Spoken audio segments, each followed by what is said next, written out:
Hello everyone, my name is David. Thank you for watching. This is part 2 of my question and answer video I do every single week. All I'm asking for you guys, ask me questions. Go down below into the comment section, ask me anything you want, and I'll answer it next week. Just please give me your locations. Tell us where you are from. That's all I ask. Thank you. If you missed part 1, go back and watch it. I recommended something that might help people sleep better, okay? Amongst other things, benefits that it has. And you can find the link in the description box of what it is. Thank you.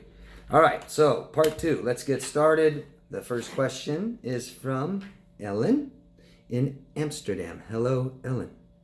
Hi, David from Amsterdam. I have a question. Most of us are very empathic. Can you tell us more about pitfalls and traps of being empathic? Why do we have to be, or what do we have to be aware of? So let's understand what that is, right? And empathy, the ability to understand and know how other people feel. And more so, we tend to take on other people's feelings and emotions. So typically why this happens to us is parenting, okay? It's our programming. And right off the bat, our parents, and I know I'm repeating myself, but I have more. Our parents need to be very in tune with how we feel. And we need to direct our children's attention and focus onto their bodies. It's the first step in giving children to give themselves what they need. So we put our attention and focus on our children's body, and it directs their attention and focus to their body simply by doing things like asking them, how do you feel? I'm sorry you feel that way. Being emotionally attentive. But our parents have voids. Their parents didn't teach them enough. They may not love them enough, okay? With these voids, and we have parents when we raise children, when we have children, if we have a void, we can't give them 100% of our attention. It comes out in problems like with our parents fighting, or they're sick, they work all the time, they're not home, all kinds of different things, addictions, stuff like this. And then now some of their attention is on their voids, their problems that they're not fixing. And so it takes our attention off of our body as children and directs it to their bodies.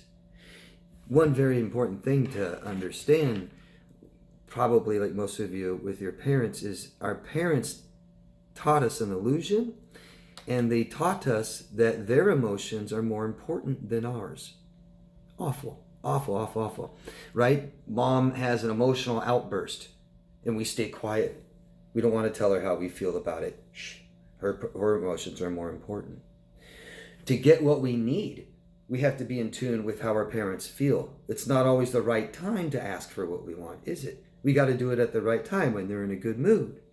This makes us very in tune with their emotions, and it may even teach us to be responsible for their emotions. A lot of our parents made us dependent on them, but they have also been dependent on us, and that's the big problem. A lot of my clients don't realize that their parents depend on them, okay? So here we are in tune with how others feel, their emotions. And being empathic can cause problems when we believe that other people's emotions are more important than ours, right? I feel bad, but so do they. I need to help them, right? I need to be there for them like I was for my parents maybe. And that's too bad. We're neglecting ourselves. We must be most important, and we must come first always, because that's the way the world works. If we don't do that, we lose, okay? We always lose. So being in tune with how others feel is good. It can be a good and help us and serve us. But feeling like we need to help them, or like we're somewhat responsible, stuff like this, gets us in trouble, all right? To think that other people's emotions are more important really is neglecting ourselves, okay? So, I can come up with tons and tons of examples, but we've all been there. We have our own examples of what we've done and how we've done this. So, most important, that's why I say love yourself first. Your emotions are more important than other people's. I'm sorry, but they are. And that's because you're responsible for them. And you need to take care of your emotions and make sure that your emotional needs are met. That's not up to anybody else, okay? One major way that a manipulator gets us to do what they want is having them feel sorry for us, right? Feeling sorry for us. Oh, I have it so bad. My child is so good. I feel so bad. I don't know what to do. And then we step right in and do everything for them. And we might be interfering in someone's journey. We might be enabling them to not take care of themselves. And we're neglecting our own self, right? I hear all the time, I'm afraid to say this to the person. I'm afraid to have some boundaries. I'm afraid to tell them, no, I can't do that for them because I'm afraid of their reaction. I'm afraid of what they might do, but that's their emotions. And we all have to be emotionally responsible for ourselves and our own emotions, okay? If I say to someone, I'm sorry, I can't give you what you want. Sorry, I can't have a relationship with you anymore. If that's what I want and need and how I feel, that's the way it is. Okay, I can say it really nicely. I can be very clear. I can give them closure. But if they can't accept that, they need to do something about it, not us. Okay? I hope that makes sense, Ellen. Thanks for asking. Keep asking me if it doesn't. All of you. If I miss your question, ask me again, please. I don't do it on purpose. If I misunderstand, ask me again. If you don't understand what I'm saying, keep asking, okay? Thank you, Ellen. All right, Gemini girl from Kansas. Hello.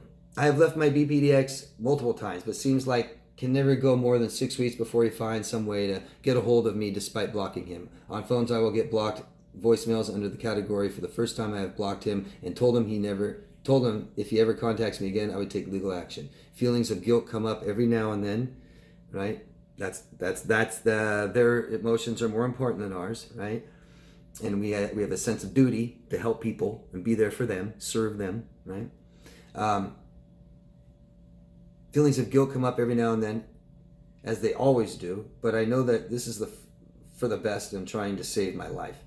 I keep having dreams of him that he is chasing me or trying to find me, and when I don't submit to him, he is screaming in my face, although he has never been violent in real life at all and never raised his voice even. How do we overcome feelings of guilt that we have hurt them in that way? I know I shouldn't feel guilty, but I feel heartless at times. No more shouldn't. No more shouldn't. Who says you shouldn't? Who told you this? Your parents? They're wrong. Okay, that's the illusion. I am my feelings, and I have to accept these. Feelings aren't right or wrong, and we're all different. So how somebody else should feel, who knows? Ask them how they feel. Should they feel? We don't compare ourselves to other people. Okay, the fact is you feel guilty. Let's fix it. Okay, let's not ignore it. Let's not say, oh, I need to feel a different way. I shouldn't feel that way. Then we even start feeling ashamed of our feelings, and that's feeling ashamed of ourselves. You feel guilty. Let's really know why. I talked a little bit earlier in the last question, that we sometimes are raised to meet our parents' needs, to be there for our parents and what they want. Okay, and then we feel this sense of duty that lasts forever, right? And now that transpires to everybody, right? Process feelings, process emotions, right? What is the emotion? Guilt. Why? Real important. Why do I feel guilty? And the next one is, can you do something about that? You can't do something about somebody else's body and what it's doing. You can't control that. Okay? You feel guilty because we were raised that doing anything for ourselves is selfish and bad. Doing things for our parents is good. Acting and behaving the way they want is good. Meeting their needs is good. Being emotionally attentive to them is great. Not when it's not reciprocated. And we don't do that for our parents, period. Okay, those are reciprocating equal relationships we have in interpersonal life. Not being a child and being raised by our parents. No. Okay, that's why you feel guilty. And you accept it, you understand it, process it, and realize there's probably nothing you can do about it. If there is something you can do about it, go ahead and do it. Do it. Be emotionally responsible. But these is programming, childhood programming, big time. I hope that makes sense. Let me know if it doesn't. Keep asking me questions. I'm sorry you feel that way. Okay? I'm sorry. But work with somebody maybe. Work with a professional that helps you be more consciously aware of what's going on. Okay? If you realize yourself what you really need and how you really feel, and realize that we raise our self-worth and realize that we're more important and we got to take care of ourselves, we'll be pretty busy doing that and not so able to take care of everybody else, okay? So by focusing on us and our body and our emotions, our parents took that attention away, all right? Made us focus on other people, okay? Thank you, Gemini girl. Next is Gabby from the Netherlands. Hello, Gabby.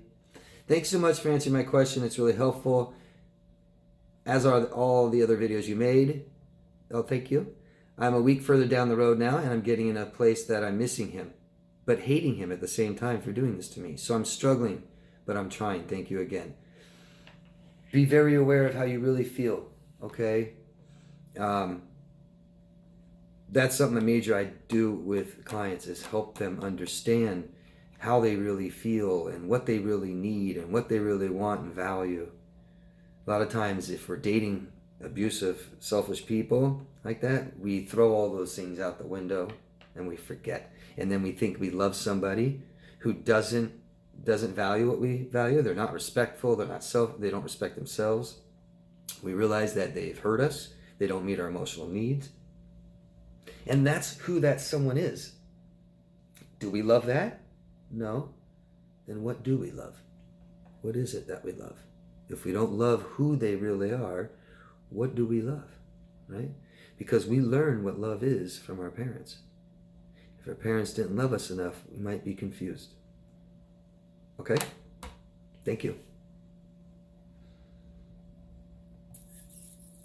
Next one. Peter again from Ireland. Hello, Peter. Can they ever realize they are the wrongdoer? No. I think I've answered that enough. They don't accept who they are. They don't accept their feelings. They're so full of shame, right? They don't accept all this part of themselves that they hate. They hate. And they don't accept things that feel bad, okay? Being guilty of something feels bad. They can't handle it, won't accept it. Touching their shame, looking inside of who they are, they don't accept who they are inside. They completely deny that. I hope that makes sense. You're trying to get somebody to open up, right, all their feelings and stuff by apologizing or things like this. They won't do it. They won't do it ever. They can't. They are incapable, much like a child. Thanks, Peter. All right, Janine from New York. Hello, Janine. You're almost a year out of leaving your narc ex. You're in therapy, you feel a lot better. Trauma bond is still slowly fading, but I still can't wrap my head around how he never took accountability for the damage he's done with all of the abuse. We have mutual friends who say he's so full of himself, like he's the cat's meow, and it still gets me angry. I know he's not emotionally capable of being an adult, even though he's 56 years old. But just to move on, while he left me with so much devastation, really pisses me off. No conscience, doesn't care. I feel it's cruel. Man-child, I know, but it cuts so deep. And I am very sorry, Janine. I'm sorry. Sorry you hurt so much. Sorry it's so confusing. This causes shame. Okay? Try to process this and keep learning. I'm glad you're asking me questions. You said no conscious? Consciousness is awareness. No, they're not. What's really important is that we are all so different, Janine, as you're learning, right? He's not the same as you. He doesn't value what you value. I'm guessing you value real emotional connection with people. He does not. Therefore, he does not see people as human beings. Human beings have emotions and feelings. He doesn't understand that. I know this sounds crazy. That's where the man-child comes into play. But he doesn't value emotional connection, Janine. He doesn't value who you are inside. Only what he used you for. And he learned to be nice and sweet and giving to get that. So he did it. Okay? Tough lesson to learn. But process these things. We've got to understand more and more, or it causes more shame. That's the one reason why I don't like therapists won't talk about this, right? You're obsessing on your ex. You know, I can't talk about people who aren't here. Yes, you can. That's such a cop-out. Needs to be processed, okay? Because what happens too often is therapists confirm your parental illusion and confirm the illusion that you lived in a relationship with this person who pretended he really cared about you, who pretended he loved you, pretended to be just like you, and he's not at all. And that's a tough lesson to learn, but we've got to accept that not everybody is like us. Not everyone is like you, Janine. I'm so sorry. But as we learn this more and more, we won't get in these relationships again, okay? And we've got to understand what happened to alleviate guilt and shame. Okay, thanks for asking. Keep asking. I've been talking about this a lot in this one, though. Yeah, I hope you guys are getting it. Please keep asking me if you're not. Peter, again, from Ireland. Why we shouldn't deal with these people no more. I know, but your words towards it reassures my thoughts. No more shouldn't, Peter. You tell me why you don't want this person in your life. Right? You tell me. And if we need to be clear, Peter, write it down and don't store it in your computer. Put it on your wall. Okay, I know someone that wrote all this stuff on their walls. Can't miss it. It's there. Do I want to go back to them? Read all this stuff? Nope. The more you know yourself, the more you'll know what you want, what you need. You won't be strayed by this thing, because this is not who we are. These are just thoughts, okay? Thoughts to help us stay alive. The further away we get from ourself inside, the closer we get to this and listen to it. The more we know ourself inside, the less we're distracted by this and what other people say, too, and other people's opinions, okay? Thanks, Peter.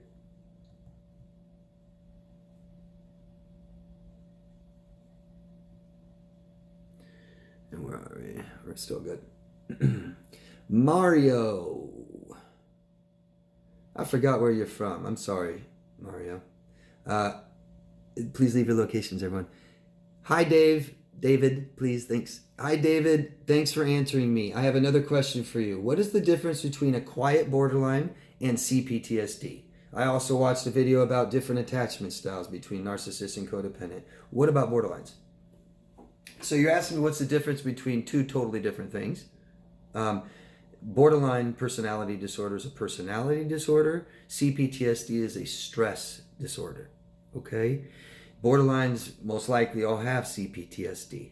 Okay? So it's not exclusive to anybody. Right? We could all have many different disorders. Borderlines most likely will have maybe dissociative disorders, maybe anxiety disorders, depression disorders, addictive disorders, stress disorders. Okay? So these are spectrums. Borderline has to meet a certain criteria. I get a lot of questions about people asking me, so my ex did this, does that mean they're a narcissist? No. Never one thing. It's a criteria, several things, all at once. It's the big picture. What is the difference between a quiet borderline and CPTSD? Well, quiet borderline means they just don't open up and tell you anything. Okay? They may not have huge emotional outbursts. They might not rage. They might somewhat stuff everything inside there. And usually quiet borderlines will never tell you the truth about anything. They won't tell you anything about themselves that's truthful. Okay? They may not even know. Be aware. Less awareness.